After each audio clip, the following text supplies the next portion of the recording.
Então, a gente precisa trabalhar a desconstrução, tanto do machismo, que está aí há mais de 6.000 anos, e o feminismo, que é um movimento recente, beirando aí os 300 anos. Como que um sistema que domina 6.000 anos, como que esse sistema se sente ameaçado por outro sistema que vem aí há 300 anos? Entende que... Ou menos, né? Ou menos de 300 anos. Você entende que se esse patriarcado fosse algo realmente que fizesse a diferença na vida das pessoas, você acredita que um outro movimento, pequeno que seja, ia abalar ele? Não, mas abala. Não aceita, né? Exato, mas abala demais. Então, o que a gente precisa entender sobre tudo isso?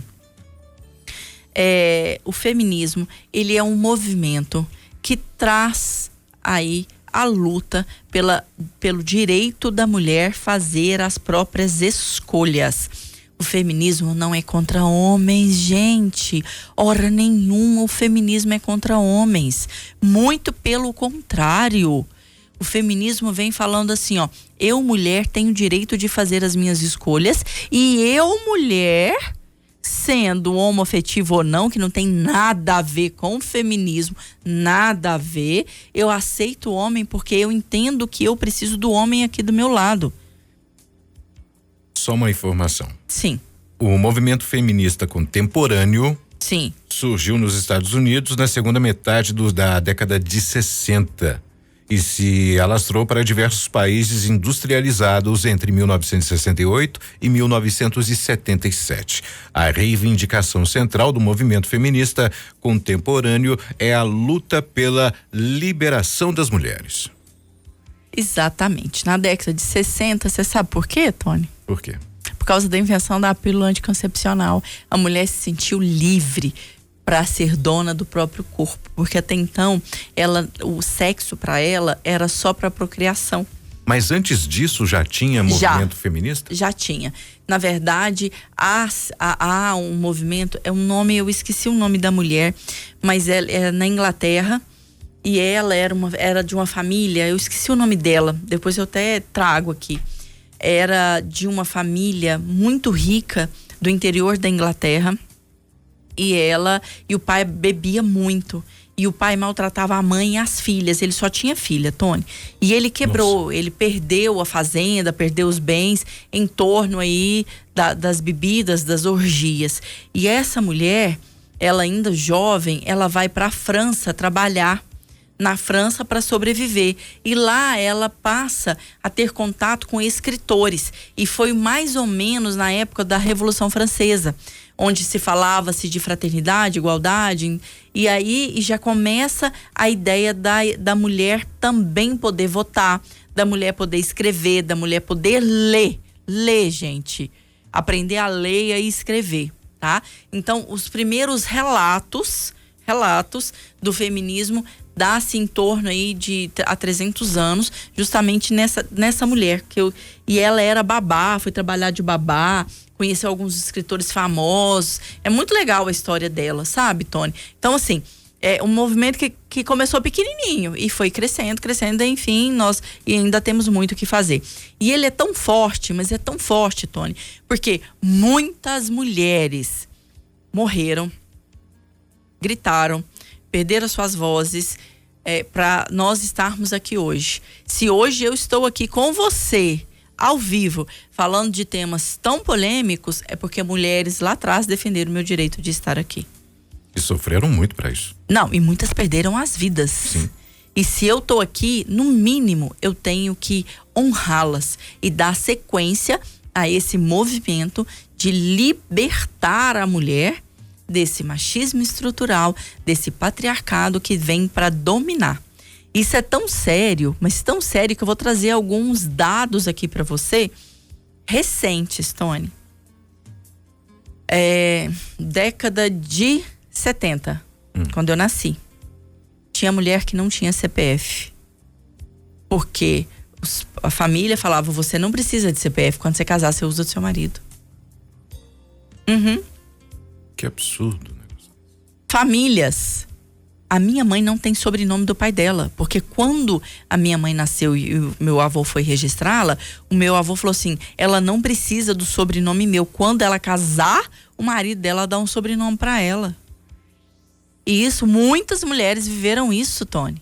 Isso é um absurdo. Absurdo. É interessante que a gente vê tanto sobrenome, né? Maria Heloísa de Jesus. Sim.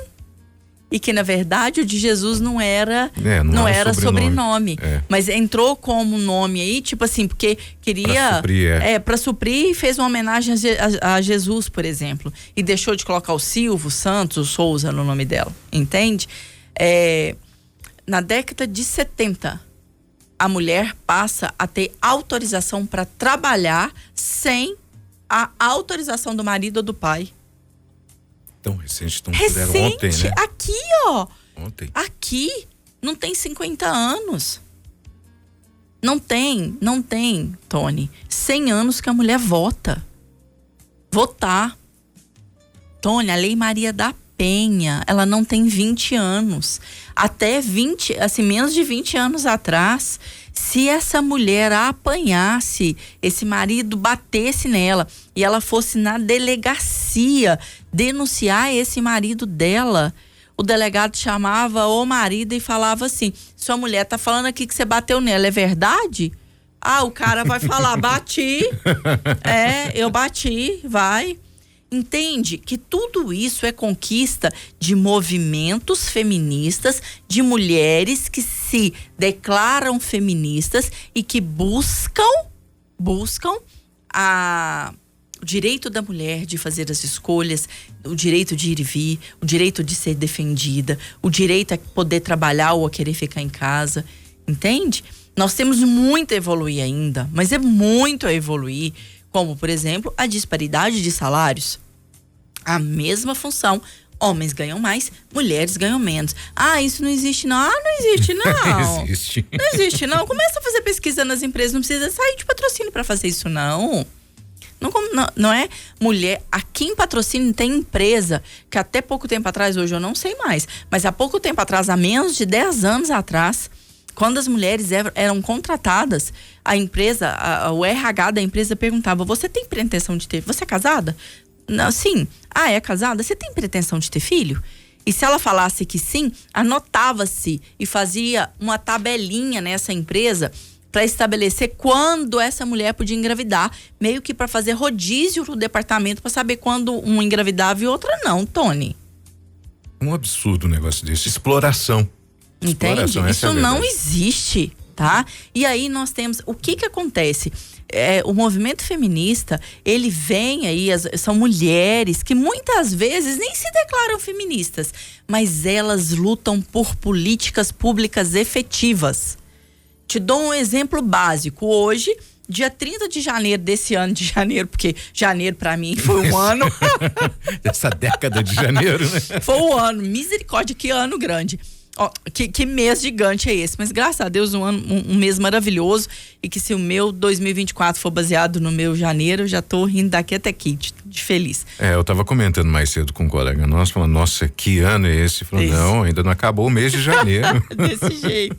Mas enfim, o que eu quero falar eu estava, o que eu tava falando? Gente, falando das conquistas das mulheres. Eu tô tão esquecida hoje. Mas tão esquecida porque eu tô, gente, com a cabeça no sisu. Quem é mãe sabe. A gente fica, né, preocupado aí com esse tanto de coisa. Pronto. Políticas públicas para hoje, dia 30, certo? Como que você acha que as creches de patrocínio estão trabalhando? O que você acha? No mês de janeiro. Gente, aqui, não tô fazendo crítica a prefeito, a vereadores, nada não. É só colocando isso aqui, tá? Estão de férias ainda, né? Creches estão de férias. Me conta, pelo amor de Deus, como que creches entram de férias? Me parece que há um projeto tramitando no Congresso para regulamentar isso, essa questão, né, das creches funcionarem à noite, porque tem muitas mulheres que trabalham à noite e saem muito tarde do trabalho. Não é nem o trabalhar à noite, eu tô falando de férias agora. Chega dezembro, entra de férias, só vai voltar final de janeiro e de fevereiro. Quantas mulheres, Tony, trabalham para sustentar as suas casas, estão deixando esses filhos, essas crianças com quem? E aí eu escutei professoras da creche conversando, mas nós também temos direito às férias. Não, claro que tem, mulheres e homens, todo mundo tem direito às férias, mas eu quero dizer que precisa-se ter investimento para que se faça rodízio de férias e creche não entre em férias. Isso aí é política pública que beneficia quem? Famílias. Mas para isso você pode ter certeza que mulheres estão defendendo isso. E como nós temos uma minoria de mulheres na política, o que a gente entende? Que quanto menos mulheres estiverem envolvidas nas políticas públicas, mais lento serão as decisões que impactam as vidas das mulheres. Ponto final. Entende? A começar pelos julgamentos, pela justiça, enfim, tudo isso. E esse é o movimento feminista de muitas mulheres que muitas vezes não se intitulam feministas. O que elas fazem? Elas lutam pelos direitos, é o direito dela, mas ela entende o todo. Então ela precisa que esse todo seja acolhido também.